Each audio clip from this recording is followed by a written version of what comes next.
What's up, everybody? Thought I'd give everyone an update really quick on my TT. I know it's been about a year since I really did any postings. Kind of got distracted, and so apologize for that. Anyway, here is my current setup that I have going on. As you can see, the TT here. I got my VME board. Did come in, and I've got it hooked up with my ATI 64 with 2 megs of onboard memory. Took me about a full day to get this sucker installed. This little bugger right here is a jumper that was set to Mega STE mode, I guess. It needed to be set to TT, so before the drivers would work. Gave me a little bit of a headache for a couple hours. Couldn't figure out why my icons weren't working or everything was garbaged on the display. But long term did get it up and running. In the process, though, somehow my drivers for my USB on my net USB seem to be failing right now. I think I need to upgrade the drivers, maybe get a fresh thumb drive. These are kind of old, out of date.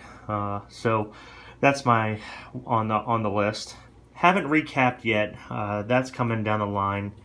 Gonna get in touch with B&C Computer Visions because on my TT I was unfortunate to get the old floppy drive controller, and so I'd like to get the Ajax chip installed in there and get a 1.44 meg floppy. Just makes it easier. I've decided I'm going to try to keep the system as unmolested as possible. I'd like to keep all the original in there. I thought about a GoTech, but that would require a lot of case modifications and things like that, so I'm not going to go that route. But eventually, I'm going to go ahead and get this 300 meg Seagate SCSI hard drive replaced with a CF card reader once I get that installed and get everything ported over to that. So here is the TT in its current state. What we're going to do is we're going to boot it up. I also installed MultiTOS, so got a copy of that from B&C just to get familiar with the MultiTOS environment. I know there's Mint and Spare Mint, things like that.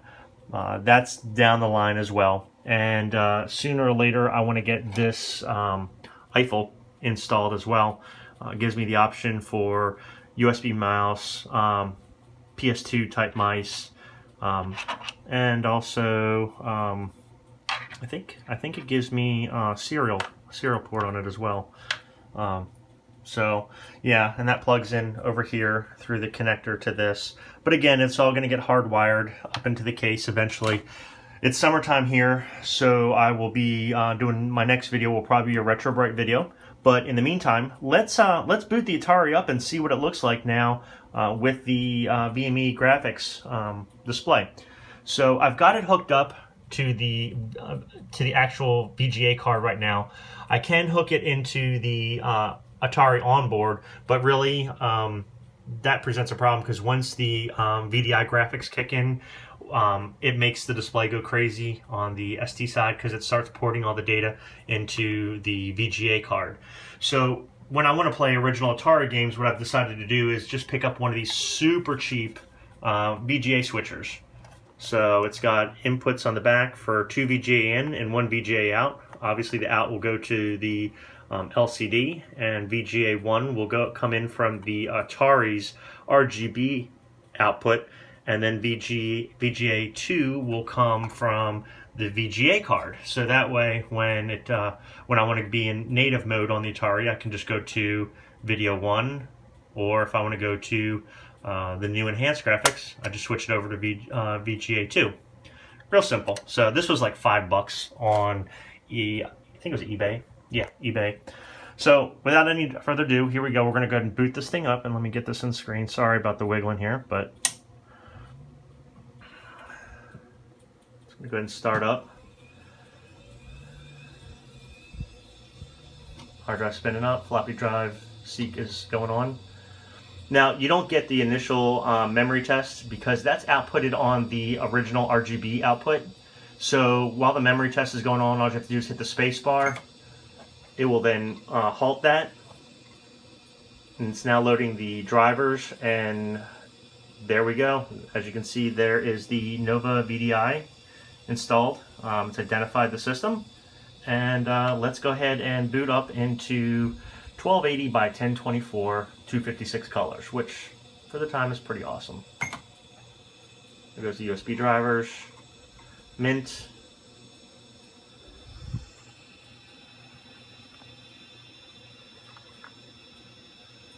Oh, I get a memory processor on the controller. No big deal. But if you come up here to desk and look at desktop info, you can see right there, Mint is installed. Now I don't have too much on the system, but I can show you. Oops. Can you come down here? Sorry, I gotta do this one-handed. I come over here. As you can see, I've got the full use and display of the video. Graphics are much better than before, and with Mint, you get colored graphics now, or icons. So if I go into my C drive, I can just show you that it's multitasking. I can come in here and load up ProCalc, which comes with Mint. And there's the calculator running. And then if I come back here, you give you a nice game. It's called Landmine. It's a direct rip-off from the Windows environment. And if I start a new game, as you can see, there's the game running. And then here's ProCalc running down here, and I can switch back and forth. I can start again, and you can hear the sounds too are just like on an Atari, or I'm sorry, like on a Windows-based system. So that's kind of interesting. So if I come down here, I can do simple.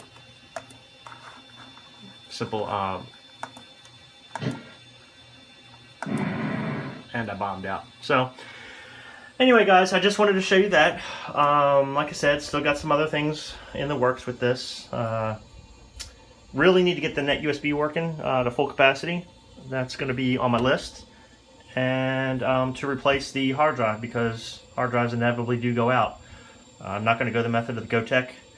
Since I have the net USB with thumb drive support or USB support, that's going to be my main way to transfer data. But just for nostalgia, I do want to find a 1.44 meg floppy for the Atari TT. I know those are impossible to find. It's on my wish list. If anybody out there has a spare one that's working, send me a message out there on YouTube. If anybody has any questions and they've got one of these VME graphics cards, I've got a lot of information on it. A lot of that stuff is in German, so unfortunately it's a little difficult at first if you don't know German, but you can get it working. It's not too difficult. You have to play around with the resolution settings, but once you get them down, they give you a lot of pre-formatted ones that you can use, and that's what I'm using for this card. But yeah, that's it for now. So keep you posted. The next video, like I said, should be a Retro Bright video, and we're gonna get this thing up and running and boxed in and looking pretty sweet here soon. All right, everybody, take care. Bye.